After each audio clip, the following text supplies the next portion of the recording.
सर्वांना नमस्कार.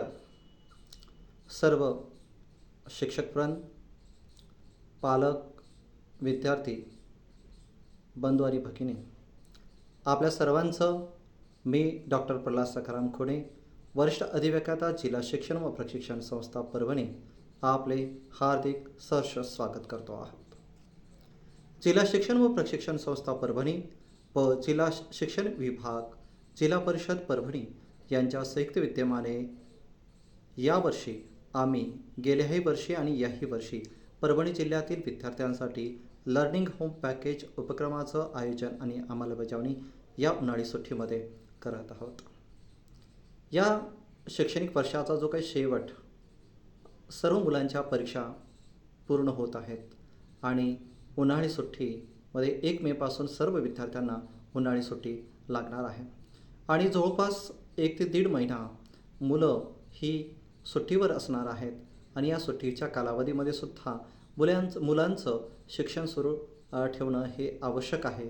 मुलांच्या शिक्षणासोबतच मुलांचा सर्वांगीण विकासासाठी आपण प्रयत्न करणं अपेक्षित आहे. त्या दृष्टिकोनातून परभणी जिल्ह्यातील विद्यार्थ्यांसाठी लर्निंग होम पॅकेज उपक्रमाचं आयोजन आणि अंमलबजावणी आम्ही सर्व परीक्षा यंत्रणेतील अधिकारी, कर्मचारी, शिक्षकवृंद, मुख्याध्यापक, आमचे विषय तज्ज्ञ आणि सर्व परीक्षा यंत्रणेतील अधिकारी आणि कर्मचारी यांच्या संयुक्त प्रयत्नातून परभणी जिल्ह्यामध्ये सदर उपक्रम आयोजित करण्यात येत आहे. सदर लर्निंग होम पॅकेज उपक्रम हा परभणी जिल्ह्यातील सर्व विद्यार्थ्यांसाठी इयत्ता 1ली ते 8वीच्या सर्व विद्यार्थ्यांसाठी आहे. या कार्यक्रमाची नेमकी आवश्यकता आणि गरज काय आहे? उन्हाळी सुट्टीमध्ये मुलांच्या अभ्यासातील जे काही सातत्य आहे हे सातत्य टिकून राहावं, तसेच मुलांचं शिक्षण सुरू ठेवण्यासाठी ठोस पावलं उचलण्याची गरज आम्हास भासू लागली. कारण आपल्याला सर्वांना माहीत आहे की पाठीमागील 2 वर्षापासून कोविड-19च्या आपत्कालीन परिस्थितीमध्ये मुलांचं बरंच शैक्षणिक नुकसान झालेलं आहे. मित्रहो, ह्या बाबी तर आपण लक्षात घेतच आहोत, परंतु त्यासोबतच हा जो काही लर्निंग होम पॅकेज नाविन्यपूर्ण उपक्रमाच्या माध्यमातून पालक आणि मूल यांची भेट घडवून आणणं हे आम्हाला आज अत्यावश्यक वाटतं. कारण आजच्या ज्या काही धकाधकीच्या जीवनशैलीमध्ये मूल आणि पालक हे खूप कमी तास एकत्र येताना आपल्या सर्वत्र निदर्शनास येत आहे. कारण पालक आपल्या व्यवसाय नोकरीनिमित्तानं बराच काळ त्या कामामध्ये व्यस्त असतात आणि व्यस्ततेमुळे मुलांना वेळ देणं शक्य नसतं. परंतु उन्हाळी सुट्टीमध्ये पालक मुलांसोबत अधिकचा वेळ काढून मुलांचा उन्हाळी सुट्टीचा जो काही वेळ आहे त्यांचा सदुपयोग ते करू शकतात.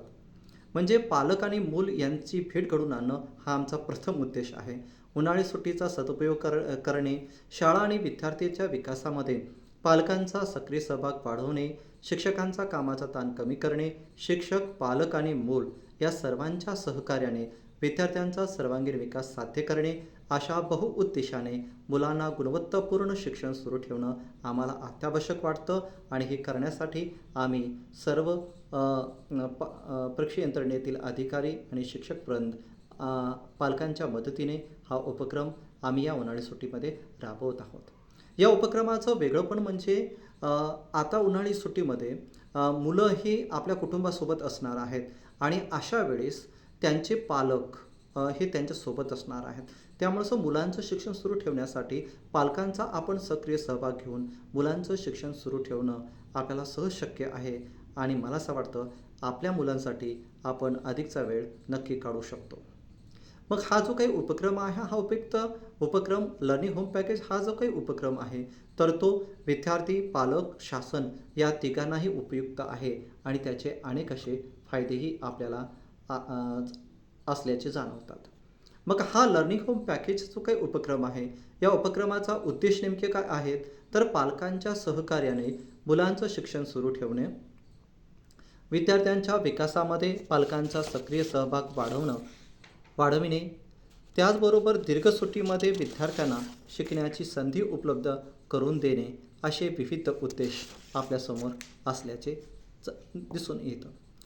आता इथं महत्त्वाची गोष्ट ठरते, की आम्हाला दीर्घ सुट्टी जी काय आहे विद्यार्थ्यांची, यामध्ये आम्ही शिक्षणाची आणि विद्यार्थ्याच्या सर्वांगीण विकासाची संधी आम्ही विद्यार्थ्यांना त्या ठिकाणी उपलब्ध करून देऊ शकतो. चौथा उद्देश महत्त्वाचा आहे, की पालक आणि मूल यांची भेट घडून मुलांचं शैक्षणिक नुकसान भरून काढणं. कारण कुटुंबासाठी आपण सर्व काही करत आहोत आणि कुटुंबातील सदस्यांना आपण वेळसुद्धा देणं अपेक्षित आहे. मला असं वाटतं, की आमच्या पालक महोदयांना सर्वांना विनंती आहे, की आपल्या मुलांसाठी आपण थोडासा वेळ काढलं पाहिजे, त्यांच्यासोबत खेळलं पाहिजे, त्यांच्यासोबत संवाद साधला पाहिजे. कारण आमच्या मुलांना किंवा आपल्या सर्वांच्या मुलांना आपल्याला मानसिक आधाराची गरज असते. त्याला भावनिक त्याला संवादाची आवश्यकता असते आणि आपल्याला भावनिक संवादाच्या माध्यमातून मुलांचा भावात्मक विकास, त्याची मानसिक शक्तींचा विकास खूप चांगल्या पद्धतीनं होऊ शकतो. आणि आपल्याला सांगावंसं वाटतं, की मुलांना पालकांसोबत मुलांची एक विशिष्ट अटॅचमेंट असते आणि जेव्हा पालक मुलांना जेव्हा वेळ देतात, तेव्हा विद्यार्थ्यांना खूप चांगल्या पद्धतीचं फील त्या ठिकाणी येत असतं आणि मुलांच्या सर्वांगीण विकासामध्ये सुद्धा पालक खूप छान पद्धतीनं त्यांची एक महत्त्वाची भूमिका त्या ठिकाणी ते वटवू शकतात.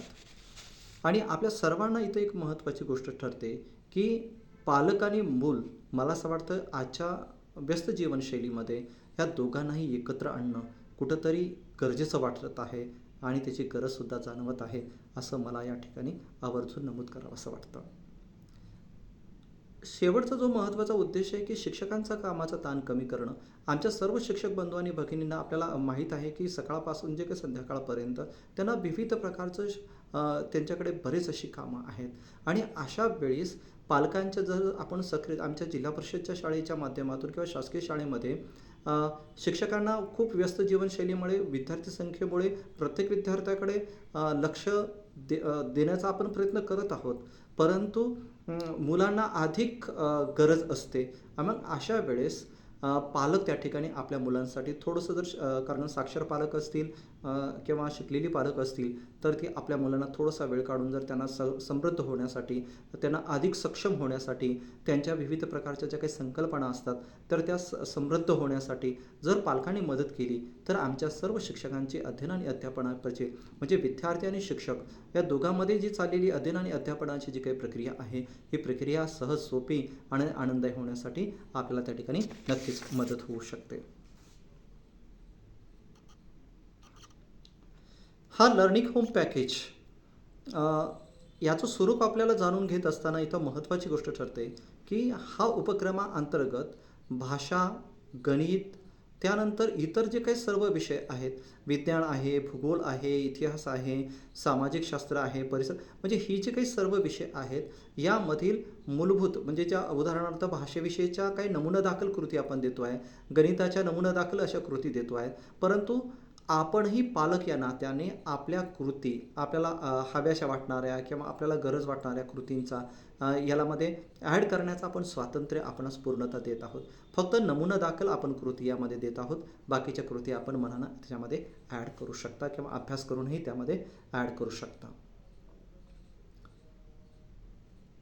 आपण आता भाषाविषयीचा थोडासा विचार करूया. मग हे स्वरूप जाणून घेत असताना आपण पुढे काही बोलणारच आहोत, की हे कोणत्या वर्गासाठी आहे, कोणकोणत्या याच्यासाठी आहे. हे जो स्वरूप जाणून घेत असताना भाषा विषयाचा, कारण केंद्र सरकारसुद्धा सांगतं, की निपुण भारत अंतर्गतमध्ये पायाभूत साक्षरता आणि संख्याज्ञान विद्यार्थ्यांचं म्हणजे वयोवर्ष 3 ते 9 वर्ष वयोगटातील प्रत्येक विद्यार्थ्यांना एकंदरीत पायाभूत साक्षरता आणि संख्याज्ञान त्यांना प्राप्त होणं अपेक्षित आहे, त्यांना येणं अपेक्षित आहे. त्यामुळं महाराष्ट्र शासनानेसुद्धा 27 ऑक्टोबर 2021 निपुण भारतचा शासन निर्णय त्या ठिकाणी निर्मित केला आणि निपुण भारत संदर्भामध्ये राज्याची जी काही बांधिलकी आहे ती पण सुद्धा त्यांनी जाणवली आणि महाराष्ट्र शासनाच्या मार्फत निपुण भारत हा कार्यक्रम आणि FLN मिशन हे या ठिकाणी सध्या सुरू आहे. मग पायाभूत साक्षरता आणि संख्याज्ञान प्रत्येक बालकाला आम्हाला जर द्यायचं असेल, तर त्यामध्ये आमचा हा उपक्रम लर्निंग होम पॅकेज हा कार्यक्रम नक्कीच त्या ठिकाणी पूरक आहे, असं आवर्जून या ठिकाणी आम्हाला नमूद करावंसं वाटतं.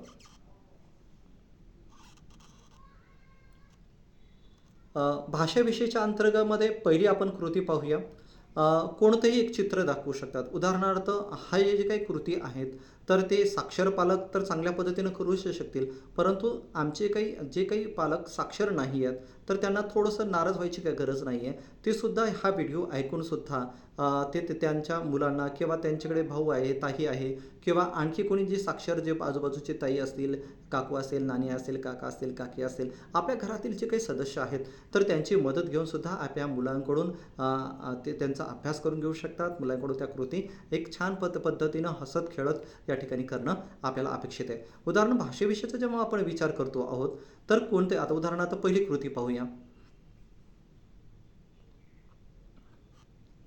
कोणतेही चित्र दाखवून त्यातील 10 शब्द सांग.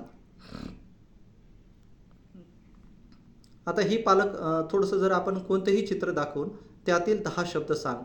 आता उदाहरणार्थ आपण एखाद्या पुस्तकातील एखादं चित्र दाखवू शकतो, वर्तमानपत्रातील एखाद्या गोष्टीचं पुस्तकातील याचं आपण एखादं चित्र, आता निरीक्षक म्हणजे जे पालक साक्षर नाहीत ते पण आपल्या मुलाला सांगतात, हे चित्र पहा बरं, या चित्रावर थोडंसं 10 शब्द सांग बरं, किंवा ह्या चित्रासंदर्भात आधी थोडंसं वर्णन करून सांग बरं. म्हणजे असं साधं सहज सोप्या पद्धतीनं आपल्या मुलांच्या सोबत आपल्याला हसत सहज खेळत, कोणत्याही मुलांना कोणताही दबाव द्यायचा नाही, कोणतंही प्रेशर द्यायचं नाही, तो अभ्यासाला बसलंच, त्यांच्या आवडीप्रमाणे त्यांच्या कलाप्रमाणे आपण त्या ठिकाणी घेणं अपेक्षित आहे. आता कागदावर लिहिलेली मुळाक्षरं वाच बरं. आपण जरासं मुलांसोबत आई पप्पा बसले आणि मुलांसोबत सहज बसून सर बाळा बरं थोडंसं जरा तो मुळाक्षरं वाच बरं, याच्यातली मला कोणतेही 4 मुळाक्षर सांग किंवा एखादी मला 5 मुळाक्षरं सांग किंवा 5 वाक्ये सांग. म्हणजे जसा जसा वर्ग वाढतो त्याच्या वयानुसार आपण त्या ठिकाणी थोडंसं ॲडजस्ट करणं हे या ठिकाणी आपल्याला अपेक्षित आहे. आता तुझ्या आवडीचं चित्र काढ, चित्र रंगव, तू काय काढला आहेस ते सांग. असं म्हणजे याला कागद, पेन्सिल, पेन, तुम्ही खडा घेऊ शकता. म्हणजे कोणतं साहित्य लागणार आहे आणि यातून मूल काय शिकणार आहे, तर हे सुद्धा आपल्याला ह्या एकंदरीत या PPTमध्ये नमूद केलेलं आहे. यामधला एक एक कृती पालक वाचू शकतात आणि त्या कृती मुलाकडून सहज त्या पद्धतीने करून घेऊ शकतात. तिसरी कृती आहे तर कोणतंही गाणं म्हण किंवा बडबड गीत म्हण, असं त्या ठिकाणी म्हणू शकतात. हे पण सहज शक्य आहे. आणि वेगवेगळ्या प्राणी, पक्ष्यांचे आवाज काढायला मुलांना सांगू शकतो. मुलांना खूप आवडतं ह्या गोष्टी आणि मुलं काढतात सुद्धा किंवा पालकही सुद्धा चिमणीचा आवाज काढून दाखवू शकतात. आणि उदाहरणार्थ विविध पक्ष्यांचे, विविध प्राण्यांचे आवाज आपण लहानपणी मुलांना काढून दाखवतो. मुलांना खूप मजा वाटते, मला असं वाटतं मुलांनासुद्धा आनंद वाटतो आणि प्राणी आणि पक्ष्यांचे आवाज ते काढायला शिकतील, ओळखायला शिकतील या माध्यमातून. अ, आता ह्या कृतीसोबतच मी मोजक्या कृती काही नमुना दाखल आता कृती आपण घेतो आहोत. बाकीच्या कृती आपण सहज वाचून त्या कृती आपण करू शकतो. उदाहरणार्थ कोणतेही अक्षर त्या ठिकाणी, उदाहरणार्थ अक्षर द्या मुलांना. उदाहरणार्थ क अक्षर आहे, या क अक्षरापासून 5 शब्द सांग किंवा 4 शब्द सांग. किंवा उदाहरणार्थ क पासून कप आहे, कागद आहे किंवा अशा प्रकारची म्हणजे शब्द त्या ठिकाणी सांगू शकतात. उदाहरणार्थ म पासून मगर आहे, मी आहे, मला आहे, असे जे काही शब्द तयार होतात तर त्या शब्द त्या ठिकाणी अक्षराहून मुलं सांगू शकतात त्या ठिकाणी.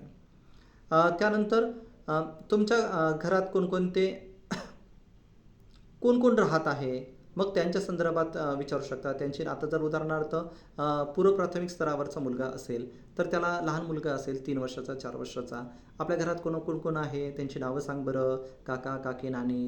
म्हणजे असं मुलाचं वय लक्षात घेऊन त्याला त्याची काठिण्य पातळी आपण कमीकडून जास्तीकडे आपण नेण्याचा त्या ठिकाणी प्रयत्न करू शकतो. आता उदाहरणार्थ पहिलीचा मुलगा आहे, तू सकाळपासून संध्याकाळपर्यंत काय काय केलंस बरं ते सांग बरं. म्हणजे नवीन जे ॲक्टिव्हिटी, सकाळी उठल्यापासून तर तू काय केलंस हे सांग. म्हणजे दिवसभराचा जो काही घटनाक्रम आहे ते त्या ठिकाणी सांगू शकतात.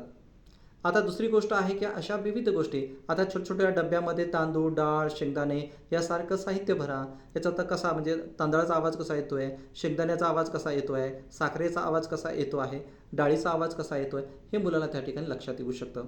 किंवा एखादं चित्र घे, म्हणजे कोणतेही चित्र घ्या आणि त्यात काय दिसत आहे हे मुलाला सांगायला सांगा. म्हणजे याला चित्रवर्णन ज्याला म्हणतो, किंवा 10 वाक्य सांगायला सांगा. उदाहरणार्थ मुलं सांगतील, एखादं हत्तीचं चित्र आहे, हत्ती पाणी पित आहे, बागेत मुले खेळत आहेत, ससा गवत खात आहे. अशा विविध प्रकारचे त्या ठिकाणी 10 वाक्य तो त्या ठिकाणी सांगू शकतो. एखादे चित्र दाखवा आणि त्यावरून मुलाला गोष्ट तयार करायला सांगा, किंवा तुला सुचत असेल तर गोष्ट सुचत आहे किंवा त्याला सांगायला सांगा. म्हणजे एखादं चित्र दाखवायचं आणि त्या चित्राच्या आधारे त्याला एखादी गोष्ट सुचवते का, त्याला थोडंसं विचारा मुलांना आणि मुलं छान पद्धतीनं ती गोष्ट त्या ठिकाणी तयार करू शकतात. म्हणजे उदाहरणार्थ एखादं चित्र दाखवू शकतो किंवा उदाहरणार्थ 2-3 शब्द देऊ शकतात आणि त्या 2 शब्दाच्या आधारे मुलं त्या ठिकाणी एखादी गोष्ट तयार तयार नक्कीच करू शकतात. एखादा विषय देऊन त्यावर मुलाला बोलायला सांगा.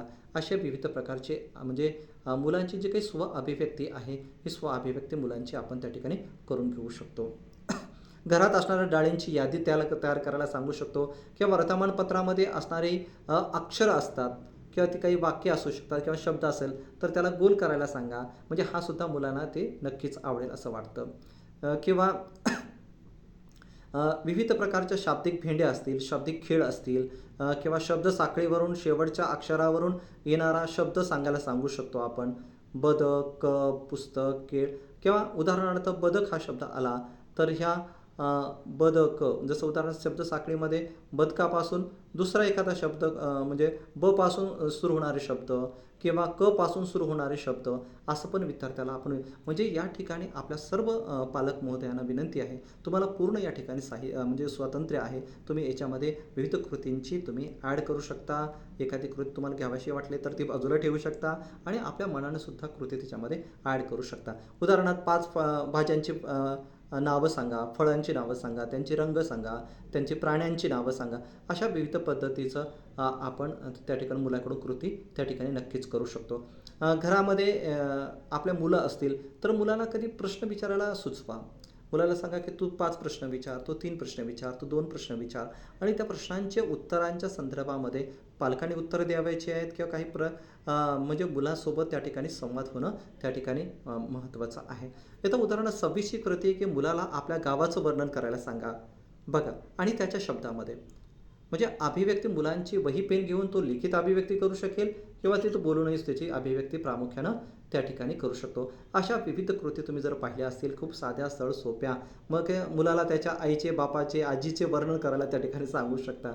म्हणजे खूप अशी मजेशीर अशा कृती तुम्ही यामध्ये घ्याव्यात अशी सर्वांना नम्र विनंती आहे. ही झालं भाषेच्या कृती.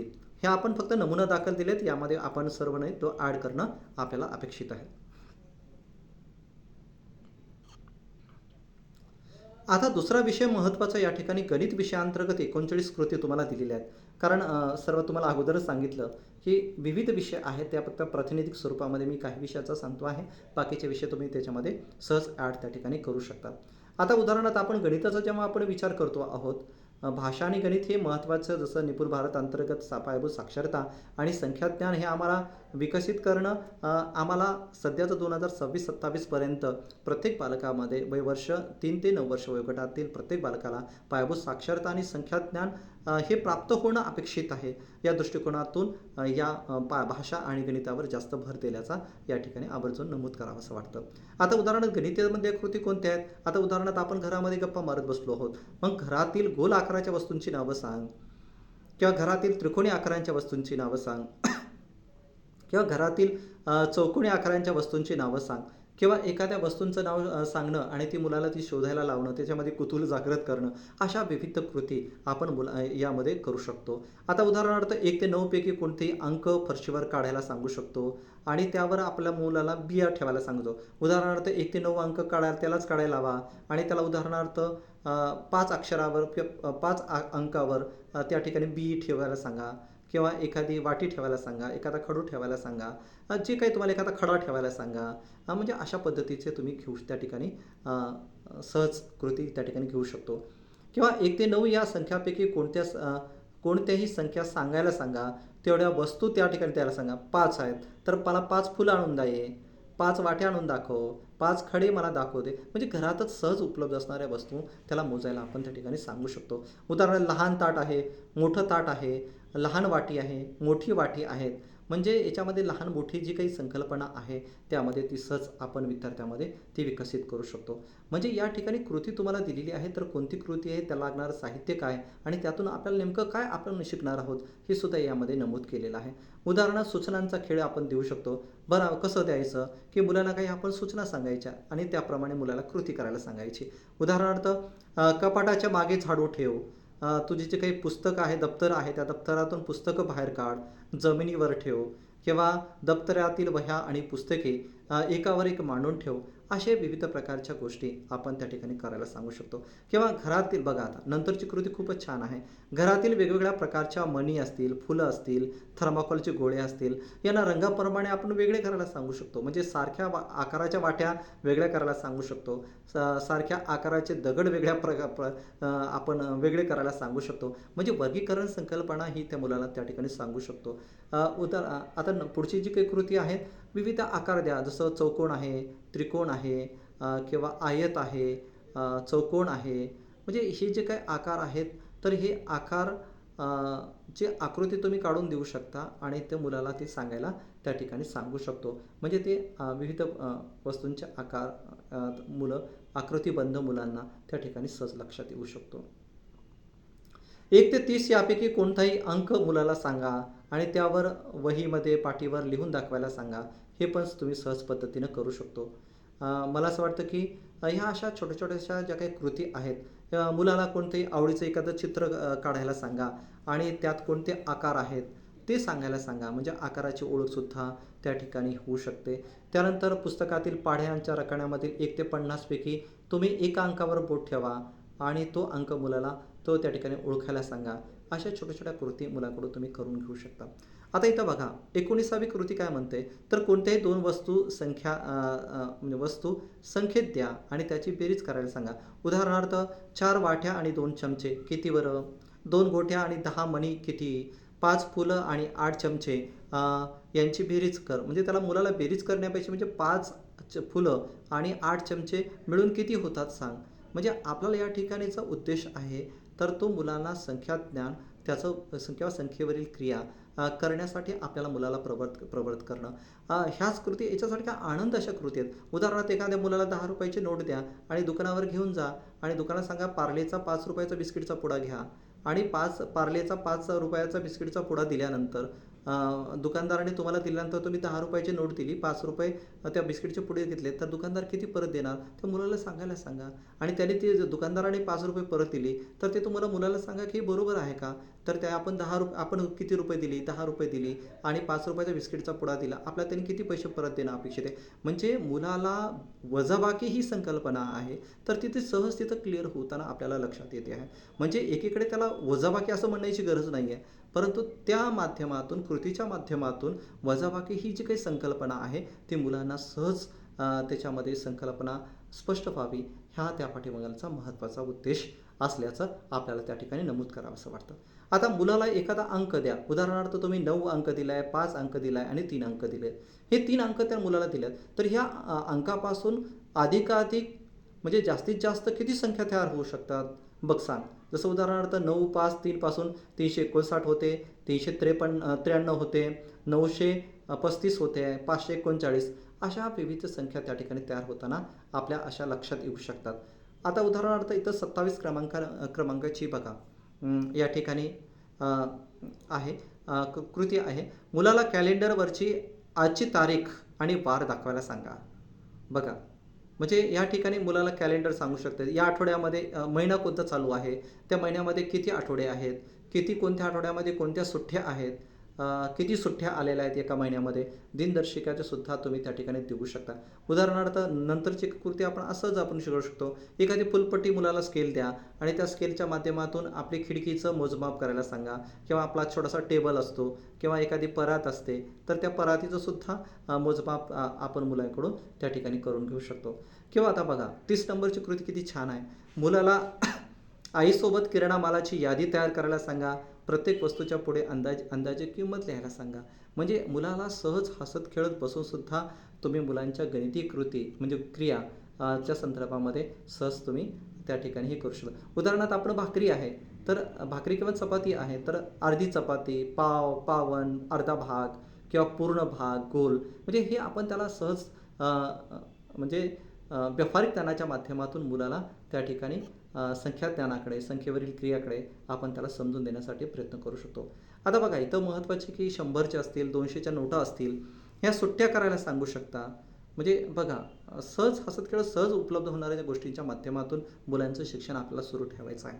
घरात जमिनीवर किती फरशा आहेत म्हणजे याचं मोजमाप कर, निरीक्षण कर. अशा विविध कृती आम्ही मुलांच्या त्या ठिकाणी करून घेऊ शकतो असं मला या ठिकाणी आवर्जून नमूद करावंसं वाटतं. मित्र हो, जसं भाषा, गणित, विज्ञान, आता विज्ञानामध्ये सुद्धा तुम्ही मी पुढे सांगतोच आहे की विविध वैज्ञानिक दृष्टिकोन मुलामध्ये करू शकतो. विकसित आपल्याला कशा पद्धतीने करू शकतो आपण, असे काही छोटे छोटेसे उदाहरण. कारण मुलांच्या मनामध्ये खूप कुतूहल असतं. उदाहरणार्थ जेव्हा आपण विज्ञानाचा विचार करतो आहे, रॉकेट मुलांना खूप आवडतं, विमान मुलांना खूप आवडतं, विविध जे काही बाबी आहेत, जी वाहनं आहेत, तर यांच्याकडे जो काही फिजिक्स असतं किंवा घर बांधणीचा जो काही नकाशा आपण तयार करत असतो, म्हणजे मुलाच्या वयानुसार त्याला विविध प्रकारचे आपण नॉलेज, मुलाला माहिती कशा पद्धतीने उपलब्ध करून त्या ठिकाणी देऊ शकतो, यासाठी आपण प्रयत्न करणं अपेक्षित आहे. उदाहरण भूगोल असेल तर विविध पिकांची माहिती, दगडांची माहिती, मातीची माहिती त्या ठिकाणी आपण सहज उपलब्ध करूया. असे विषयनिहाय आम्हाला विद्यार्थ्यांना माहिती आपल्याला उपलब्ध करून द्यायची. उदाहरणार्थ इतिहास असेल तर किल्ल्यांची माहिती, विविध राजे आणि महाराजांची माहिती. उदाहरणार्थ यूट्यूबवर तुम्ही शिवाजी महाराज असं नाव जर टाकलं तर तुम्हाला शिवाजी महाराजांची पूर्ण एकंदरीत माहिती त्या ठिकाणी सहज त्या ठिकाणी उपलब्ध होऊ शकते. आता जसं हे विविध विषय झाला, हा एक शिक्षणाचा भाग झाला, परंतु या व्यतिरिक्त तिसरा एक महत्त्वाचा भाग करतो, तर व्यावहारिक आणि विद्यार्थ्यांचं व्यावसायिक ज्ञान आणि कौशल्य अंतर्गत पालक जो व्यवसाय करतात. आता उदाहरणार्थ याचं ज्ञान आम्ही व्यावहारिक आणि व्यावसायिक ज्ञान आमचं मुलांना कशा पद्धतीनं आम्ही देऊ शकतो, ज्ञान आणि कौशल्य आम्हाला द्यायचं आहे. आता या ठिकाणी मला असं वाटतं की आपण खूप मुलांना दुसरीकडे इतर पाठवण्याची गरज नाही आहे.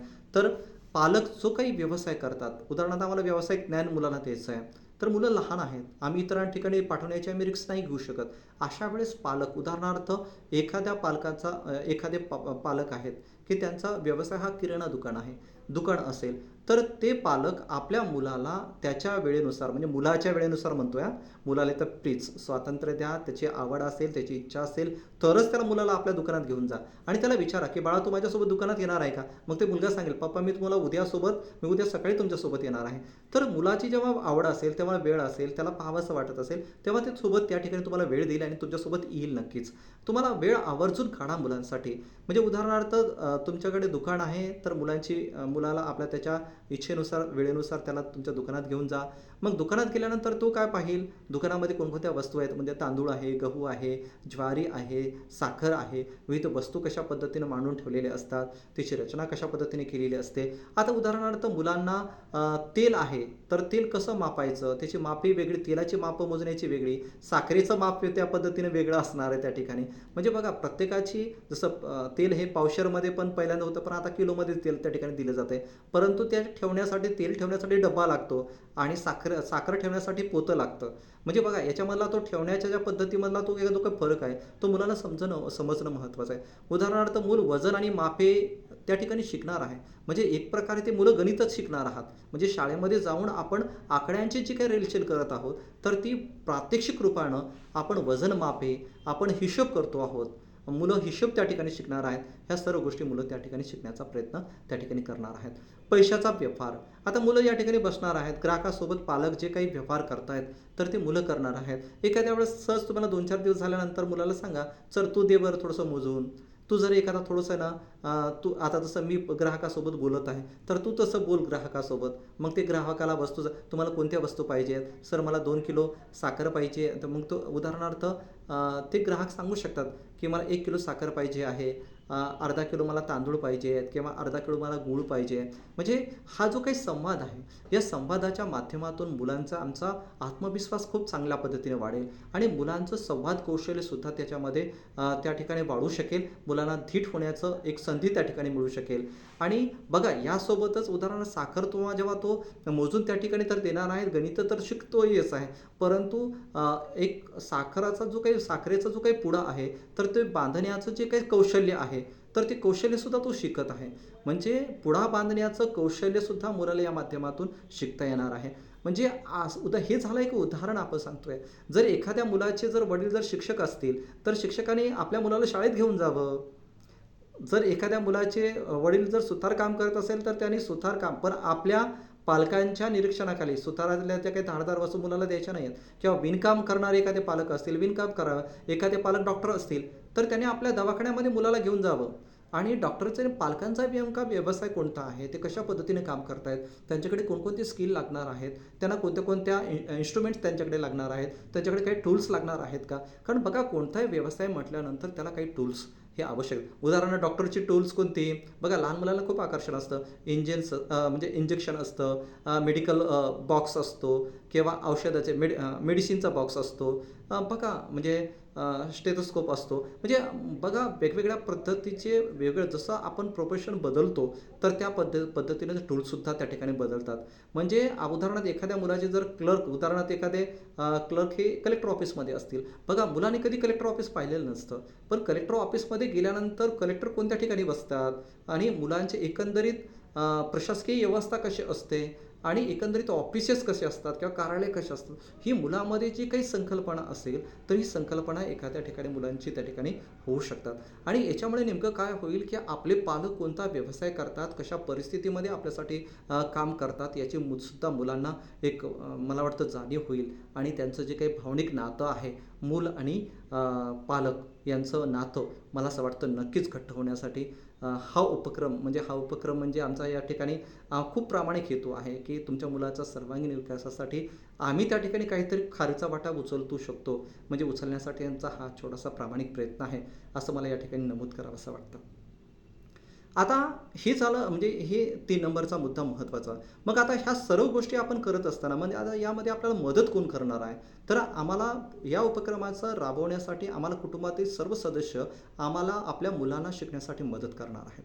मग आई असेल, मुलगा असेल, मुलगी असेल, तर किंवा काका असेल, नानी असेल, ताई असेल, दादा असेल, आम्हाला घरातील फक्त सदस्य, आम्हाला इतरांकडे आपलं मूल इतरांकडे प्लीज कोणाकडे पाठवण्यासाठी अजिबात आम्ही सांगत नाही आहोत. फक्त घरातील सदस्य आपल्या मुलांसाठी नक्कीच त्या ठिकाणी प्रयत्न करू शकतो. आता उदाहरणार्थ आईसुद्धा, उदाहरणार्थ आपल्याला असं वाटतं की आई निरक्षर असेल तर काही शिकवणार आहे, परंतु आई खूप चांगल्या पद्धतीने शिकवू शकतो. कारण साक्षर किंवा निरक्षर होणं यापेक्षाही एक अंगभूत, ज्याला आपण सर्वसामान्य जी काही हुशारी असते, ही ईश्वरानं प्रत्येक माणसाला दिलेली आहे. ती फक्त साक्षर अंक ओळख किंवा साक्षर होणं म्हणजेच सर्व असं काही नाही. व्यक्तिमत्व विकासाची जेव्हा तुम्ही पैलू पाहाल किंवा एखाद्या व्यक्तीला त्याला अंक ओळख किंवा साक्षर ओळख नसेल, परंतु ते खूप चांगल्या पद्धतीचं त्या ठिकाणी एखादं स्किल त्यांना असू शकतं. उदाहरणार्थ आपली आई आहे, तर डाळीचे विविध प्रकार, म्हणजे आई सर्वच निरक्षरातील असं नाही, प्रत्येक काही आई असू शकते. म्हणजे प्रत्येक आईला काही मूलभूत गोष्टी ज्या स्किल आहेत तर ते मला असं वाटतं असतात. उदाहरणार्थ डाळीचे विविध प्रकार आई मुलांना शिकू शकते. घरातील विविध वस्तूंचा परिचय आई खूप छान पद्धतीने करू शकते. स्वच्छता कशा पद्धतीने करायची. आपण बरीच मुलं असं लक्षात येतं आहे की मुलं म्हणजे झोपेतून उठल्यानंतर आपल्या अंथरुणाची घडी करतात का, मग ती घडी कशी करायची, त्याची विशिष्ट पद्धती, त्याची स्किल आहे. मला असं वाटतं ते पण आपल्याला शिकू शकतात. स्वयंपाक करायला शिकू शकतात. भाकरी कशी करायची, पोळी कशी करायची, एखादी भाजी कशी कशी करायची, चहा कसा करायचा, सरबत करणं, म्हणजे गृहोपयोगीच्या काय बाबी आहेत तर ह्यासुद्धा उन्हाळ्याच्या सुट्टीमध्ये लहान मुलं असतील तर त्या ठिकाणी त्यांना अपेक्षित नाही. जसं जसं वयोगट वाढतो आहे, 7वीचे मुलं, 8वीचे मुलं, चहा करणे, सरबत करणं हे त्यांना येणं खूप आवश्यक आहे. म्हणजे त्याचबरोबर घरातील मोठ्या व्यक्तीकडून फक्त ही काही कृती झाल्या, परंतु घरची जी काही आजी आजोबा असतील ते त्यांच्या जीवनामधलं जीवनोपयोगी ज्ञान, माहिती, स्किल, कौशल्य, कृती, खेळ, छंद, चित्र काढणं, नृत्य, विणकाम, गायन, कविता, वाचन, व्यायाम, योगासनं, कहाणी सांगणं, गोष्टी सांगणं, अशा विविध बाबी आपल्या घरातील आजी आजोबा, काका काकी, नानी नानी जे काही मोठे सदस्य आहेत तर ते आमच्या लहान भावंडांना किंवा आमचे जे काही लहान मुलं आहेत, बालमित्र आहेत, या बालमित्रांना शिकवण्यासाठी त्या ठिकाणी मदत करू शकतात. यामधला उपक्रमामधला चौथा भाग इथं महत्त्वाचा ठेवतो की आम्हाला या उन्हाळी सुट्टीचा आम्हाला सदुपयोग करायचा आहे, तर तो विद्यार्थ्याच्या सर्वांगीण विकासासाठी. मुलाचा आम्हाला सर्वांगीण विकास, आम्हाला विद्यार्थ्याचा जे काही मुलं आहे तर मुलाचा व्यक्तिमत्वांचा विकास करायचा आहे. व्यक्तिमत्वाचा विकास आणि सर्वांगीण विकासासाठी पूरक असलेल्या गोष्टी मला असं वाटतं आपण त्या ठिकाणी नक्कीच त्या ठिकाणी आम्ही करू शकतो. तर त्या कशा करू शकतो? आता बघा, विविध प्रकारचे खेळ आपल्याकडे उपलब्ध आहेत. इनडोअर आहेत, आउटडोअर्स आहेत. विविध प्रकारचे खेळ मुलासोबत तुम्ही स्वतः खेळू शकता. आता उदाहरणार्थ चित्र काढणे आहे, नृत्य करणं आहे, संगीत आहे, वक्तृत्व आहे, संवाद आहे. फक्त हे नमुना दाखल मी काही कृती तुम्हाला इथं सांगितले. स्व अभिव्यक्ती आहे, निबंध आहे, लेखन आहे, कविता आहे, लेखन आहे, वृत्तांकन करणं आहे, स्वयंमाध्यम. म्हणजे बघा, ह्या ज्या काही कृती फक्त नमुना दाखल देतोय. तुम्हाला इथं पूर्ण स्वातंत्र्य आहे बालकाचा व्यक्तिमत्वाचा सर्वांगीण विकास करण्यासाठी किंवा सर्वांगीण विकासासाठी पोषक असणाऱ्या कोणतीही गोष्टी यामध्ये अंतर्भूत कराव्यात याचं स्वातंत्र्य पूर्णतः आपल्यास त्या ठिकाणी दिलेलं आहे.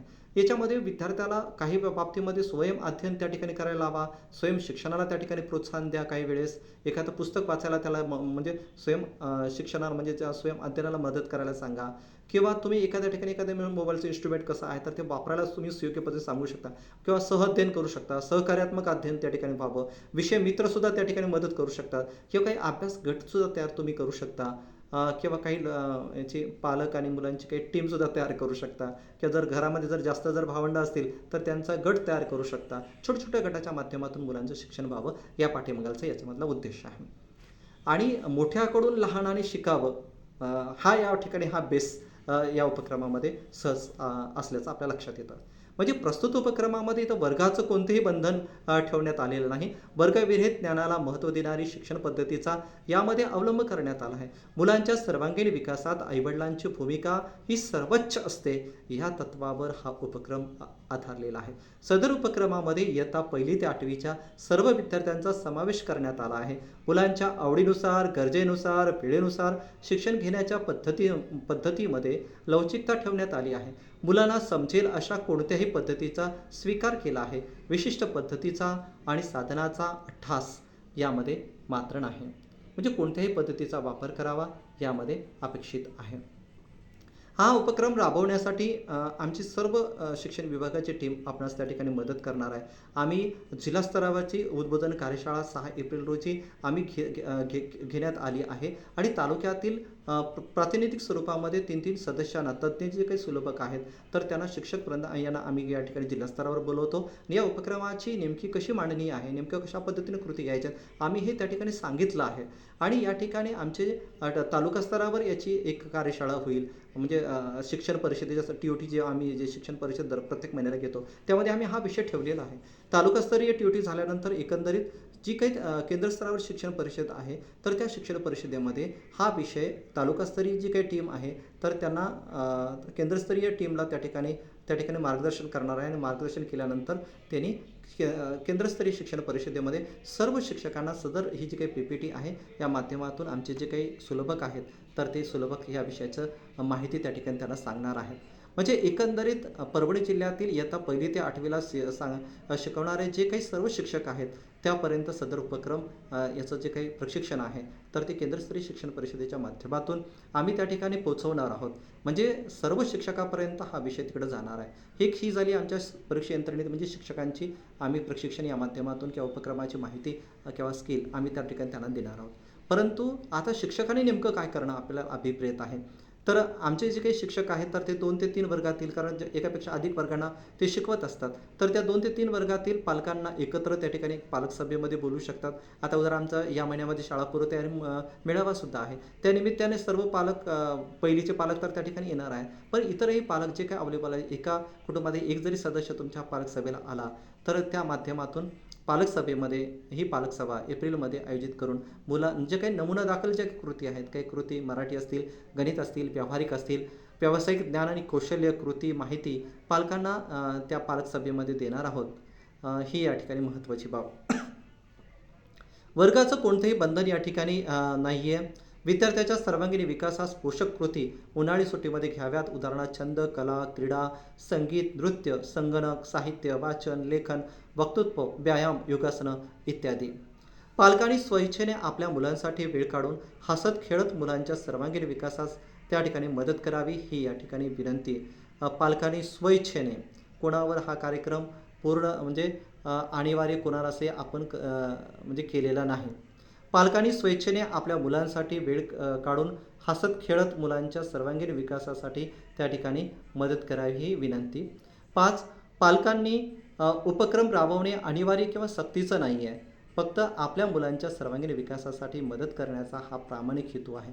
मला असं वाटतं की हा उपक्रम कोणावरही अनिवार्य नाही किंवा कोणताही सक्ती आम्ही त्या ठिकाणी नाही.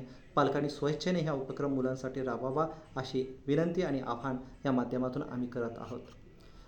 यामध्ये 6वा इथं महत्त्वाची गोष्ट ठरते.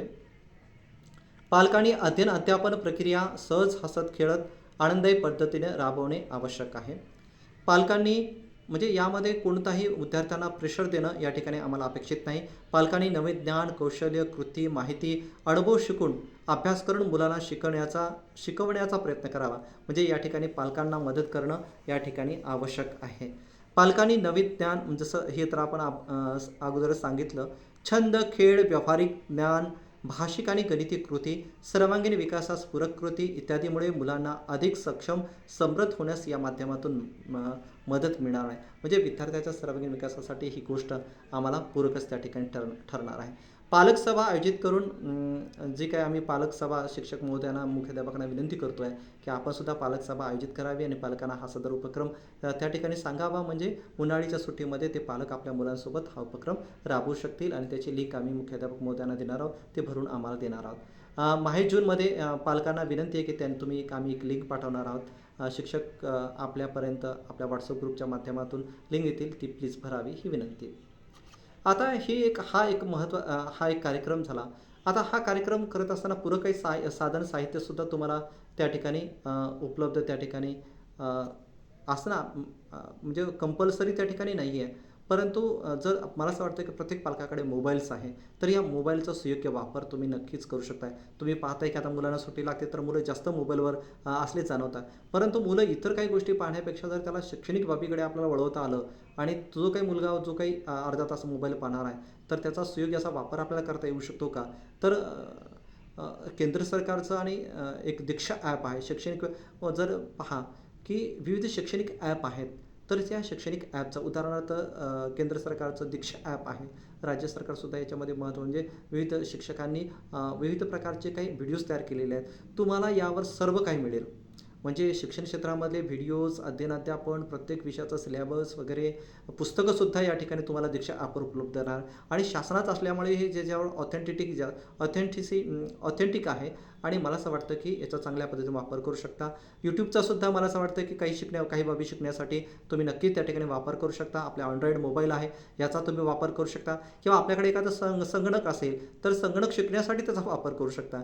मला असं वाटतं आपल्याकडे टीव्ही आहे, चॅनल्स असतील किंवा डिश टीव्ही असते, म्हणजे जे काही तुमच्याकडे टीव्ही असेल, तर विविध प्रकारचे चॅनल्स आहेत, एज्युकेशनल चॅनल्स आहेत, तर ते मुलाला दाखवा. जिओ टीव्ही आहे, जसं ज्ञानवाहिनी, अशा प्रकारचे जे काही एज्युकेशनल चॅनल्स आहेत की ज्या माध्यमातून एज्युकेशनल चॅनलच्या माध्यमातून विविध विषयांची माहिती, विषयाचे क्लास विद्यार्थ्यांना उपलब्ध आपण त्या ठिकाणी करू शकतो. आता आपल्याकडे जे काही वर्तमानपत्र आपल्याकडे घरी येतात, उदाहरणार्थ लोकसत्ता आहे, लोकमत, सकाळ, अशी देशोन्नती, असे विविध प्रकारचे वर्तमानपत्र आहेत. मग ती मराठीमध्ये असतील, इंग्रजीमध्ये इंडियन एक्सप्रेस असेल, टाइम्स ऑफ इंडिया असेल, हिंदीमध्ये नवभारत. म्हणजे मराठी, हिंदी आणि इंग्रजी हा जो काही भाषा विकास आपल्याला मुलाला जर करण्यासाठी आपल्याला वर्तमानपत्रांचं वाचन जर त्या ठिकाणी मुलांना जर आपण करायला जर संधी दिली, तर मुलं भाषा लवकर शिकण्यासाठी आपल्या त्या ठिकाणी मदत होऊ शकते. आता आपण आणखी एक आमच्या सर्व मुख्याध्यापक, आमचे शिक्षक महोदयांना सर्वांना विनंती आहे, आपल्या शाळेतलं ग्रंथालय आहे, त्या ग्रंथालयाचा वापर मुलांचं पूरक वाचन विकसित करण्यासाठी किंवा मुलांना वाचनाचा छंद विकसित करण्यासाठी आम्ही आमच्या शाळेतल्या पुस्तकांचं जसं कथा, कादंबऱ्या, गोष्टीची पुस्तकं असतील किंवा इतर माहितीची वजा पुस्तकं असतील, तर ती आमच्या बालकांना उपलब्ध त्या ठिकाणी करून द्या. 2-3 पुस्तकं जर आपण उन्हाळी सुट्टीमध्ये मुलाला जर दिली किंवा मुख्याध्यापक तर शाळेमध्ये येत असतात, म्हणजे कारण मुख्याध्यापकांना सुट्टी वगैरे काही नसते, उन्हाळी सुट्टी. मला असं वाटतं की या कालावधीमध्ये मुख्याध्यापक मुलांना थोडीशी ग्रंथालयाची पुस्तकं देवाणघेवाण त्या ठिकाणी मला वाटतं नक्कीच करू शकता. आता पालक आणि मूल, मला असं वाटतं की ह्या तर बाबी सर्व गोष्टी आहेतच. सर्वात इथं महत्त्वाचं प्रभावी एक साधन मला असं वाटतं की प्लीज पालक आणि मूल हे दोघंही एकत्र आले, यांच्यामध्ये गप्पा गोष्टी झाल्या, संवाद झाल्या की यामधून मुलं खूप काही शिकू शकतात. मला वाटतं सर्वात प्रभावी माध्यम हे माझ्या मते की पालक आणि मूल यांच्या गप्पा गोष्टी आणि संवाद, मी याला जास्त महत्त्व देतो.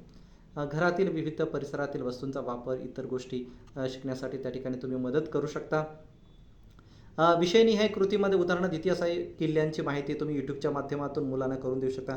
ऐतिहासिक वास्तू असतील, शैक्षणिक सहल असेल, हे सुद्धा तुम्ही जर एखाद्या वेळेस जर पिकनिक करणार असाल तर ती ऐतिहासिक बाजूनं किंवा आणखी व्यावसायिक आणि व्यावहारिक नॉलेज मुलाला देण्यासाठीच्या दृष्टिकोनातून मनोरंजन, हसत खेळत त्यासोबतच आणखी काही शिकण्याचं तिथं आपण करून देऊ शकतो का, याचाही विचार मला वाटतं पालक महोदयांनी करावे. आता भूगोल असेल तर भूगोल विषयाच्या अंतर्गत विविध पिकं आहेत, कोणती पिकं असतात, मातीचे प्रकार कसे असतात, दगडाचे प्रकार नेमके कोणते आहेत, हे ते भौगोलिक रचना कशी असते, पाऊस कसा पडतो. म्हणजे बघा आता सध्याचं जे काही अवकाळी पावसाचं जे लक्षात आलं की मुलांच्या मनामध्ये खूप कुतूहल असतं. आता विविध प्रयोग मुलाला सांगा किंवा विज्ञानी दृष्टिकोन. आता एक माझा मुलगा एक म्हणजे तो नर्सरीला आहे, तर तो एकदा आम्ही छताखाली बसलो होतो संध्याकाळी, म्हणजे जेव्हा आपण झोपेची वेळ असते, जेव्हा रात्री जर मुलासोबत बघून जर आकाश त्याला जर दाखवलं तर चंद्र कसं असतात, स्टार कसे असतात, आणि मुलानं सहज प्रश्न मला विचारला की पप्पा, चंद्र कधी शाळेत जातो का, चंद्र कधी शाळेत जातो. म्हणजे बघा मुलाला खूप उत्सुकता आहे की जशी याला शाळेत जावंसं लागतं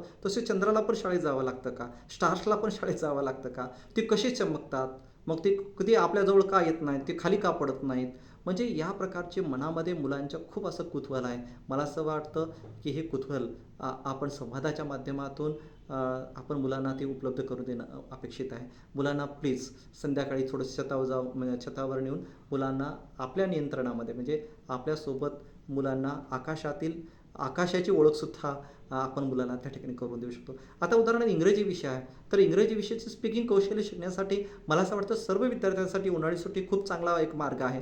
स्पीकिंगचं कौशल्य शिकू शकतो, ते विकसित करू शकतो, ग्रामर आपण शिकू शकतो, शब्दसंपत्ती आपण त्याला वाढवता येऊ शकते. मराठी किंवा हिंदीचा जर विचार केला तर गोष्टी, कथा, कहाणी, साहित्य, निबंध, साहित्य वाचन, लेखन साहित्य. आता उदाहरणार्थ आपल्याकडे बघा 7वी 8वीला जर तुम्ही जर पाहिलं जीवनी, आत्मचरित्र, रेखाचित्र, संस्मरण, निबंध, म्हणजे अशा काही ज्या काही विविध प्रकारच्या आहेत याची ओळख आम्ही विद्यार्थ्यांना करू शकतो आणि त्याची जी काही भविष्याची जी काही पायाभरणी आहे, ही पायाभरणी आम्ही आज त्या मुलांना त्या ठिकाणी करू शकतो.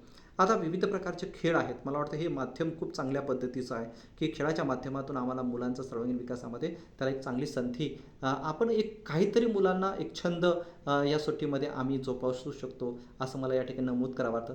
बघा आता या व्यतिरिक्त असं या इतक्या म्हणजे कृती आपण त्या ठिकाणी नमूद करतो आहे, तर उदाहरणार्थ विविध कृतीमध्ये आणखी काही थोड्याशा कृती मी तुम्हाला सांगतो आहे की आठवडी बाजाराला भेट आहे.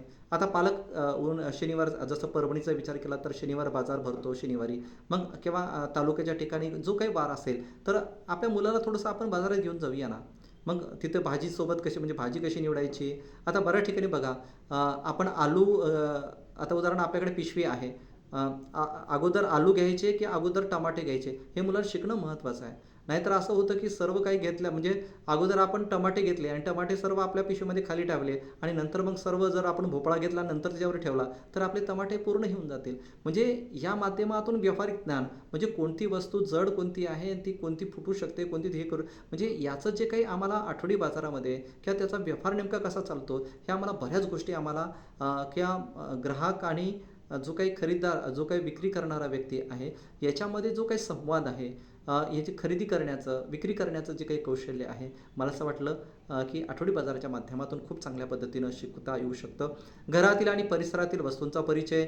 आता उदाहरणार्थ बघा भाजी निवडणे, नंतरचं भाजी निवडणे, घराची स्वच्छता करणे, कपडे धुणे, लिंबू सरबत बनणे, चहा तयार करणे, भाकरी पोळी तयार करणे, डाळीचे विविध प्रकार, स्वयंपाक तयार करणे, म्हणजे अशा विविध कृती माध्यमातून आम्ही मुलांसाठी त्या ठिकाणी मला असं वाटतं की नक्कीच आपण त्या ठिकाणी करू शकतो. मित्र हो, या सर्व कृती आपल्याला त्या ठिकाणी मला आवर्जून सांगावसं वाटतं की नमुना दाखल दिलेले आहेत. ह्या सर्वच कृती म्हणजे सर्वस्व काही ह्याच घ्याव्यात असंही काही बंधन नाही. आपल्या मनाप्रमाणे त्याच्यामध्ये ॲड करू शकता आणि आपल्या मुलांचा सर्वांगीण विकासासाठी आणि आपल्या मुलांचा वेळेचा सदुपयोग करण्यासाठी आपल्याला नक्कीच हा उपक्रम त्या ठिकाणी मदतगार होईल अशी 100% मला आशावाद आहे. त्याचबरोबर सर्व पालकांना विनंती करतो आणि एक आग्रहाचं आव्हानसुद्धा करतो की आपण स्वेच्छेनं आपल्या मुलांसाठी वेळ काढावा आणि आपल्या मुलांचं शिक्षण सुरू ठेवण्यासाठी मला असं वाटतं की आपण प्रयत्न करावेत. ही एक आग्रहाची आणि कळकळीची विनंती. धन्यवाद.